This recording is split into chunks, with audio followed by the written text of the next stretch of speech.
Chapter 8. Before there was school, there were stories. When I was 5, living in an immigrant neighborhood in Chicago, we stayed home and found our stories there. We created spaces and rituals in corners and under tables, listening to grown-up conversations at the kitchen table. We knew all the local shopkeepers by name and history and could walk to their stores by ourselves.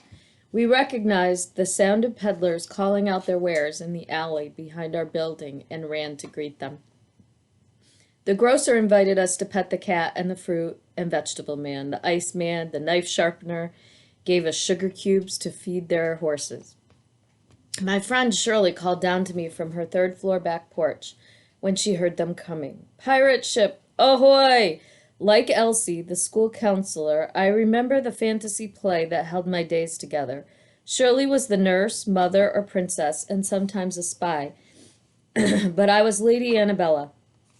The sugar cubes we fed to the horses contained magical potions that tamed them instantly, for they were fierce dragons waiting to devour us.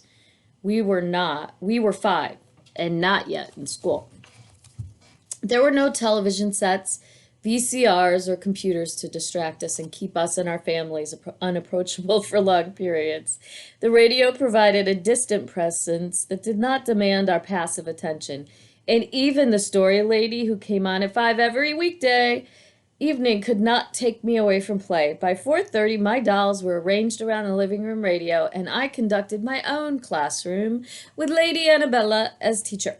I hoped the story lady would be my first grade teacher, but as it turned out, the teachers in my school did not tell long stories. Furthermore, Shirley and I had to leave Lady Annabella and the Princess Spy at home. So unfair. School, in fact, was serious business, beginning as it did for many of us in the first grade. But the 3 R's were not expected to interfere with opportunities to play.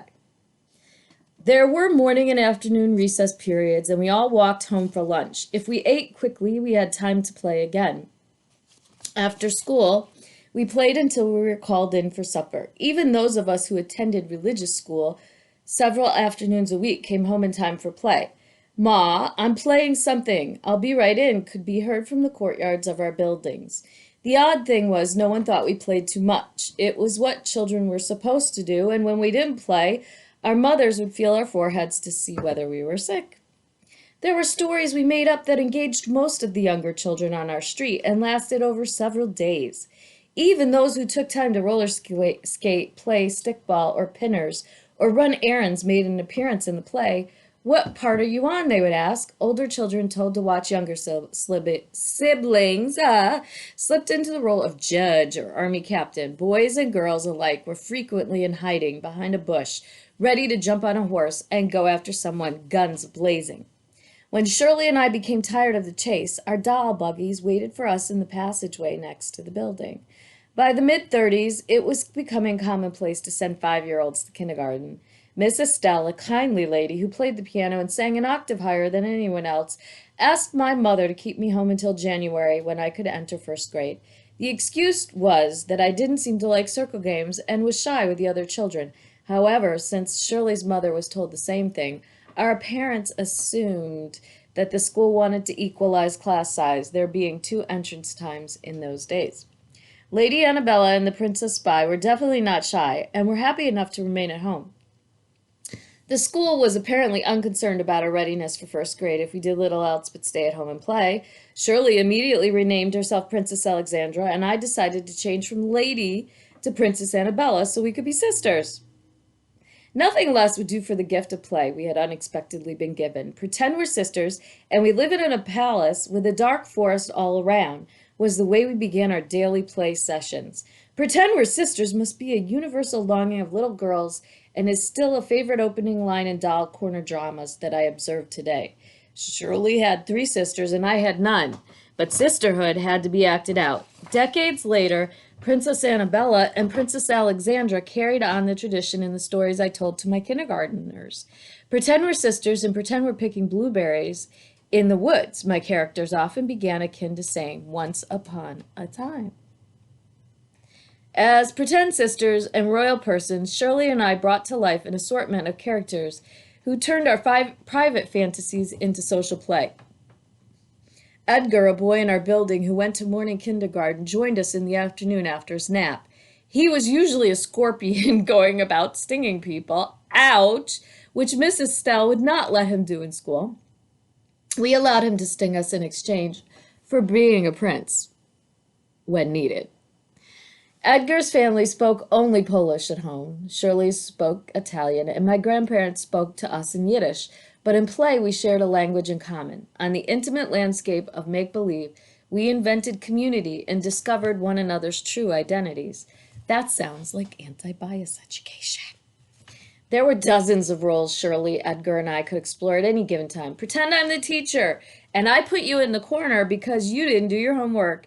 And then you try to sting me, but I changed into the Wicked Queen. And then the prince comes to save us, and I change into Princess Alexandra.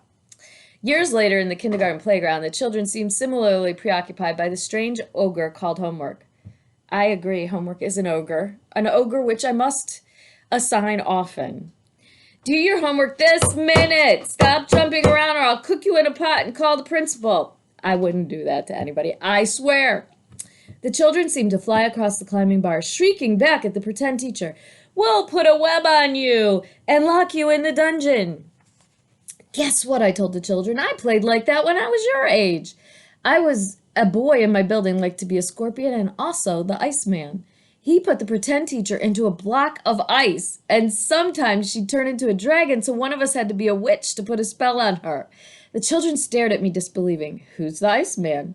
They asked, choosing what was to them the least likely character in my story.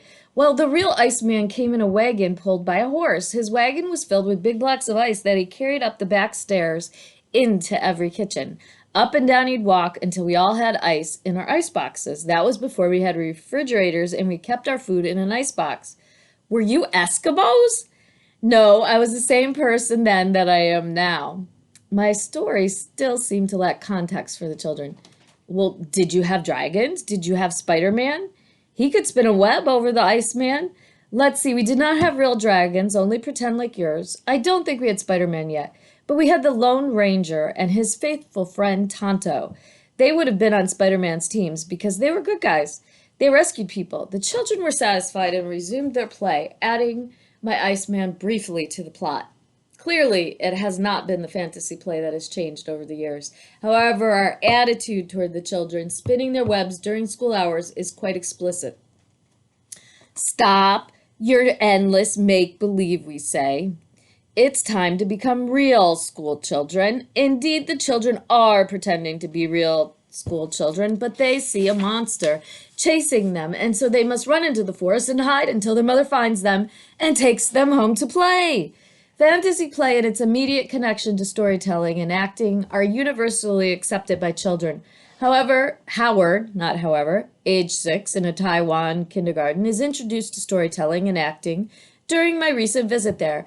Chinese, of course, is the first language of the school, but Miss Leah comes in several days a week to teach English.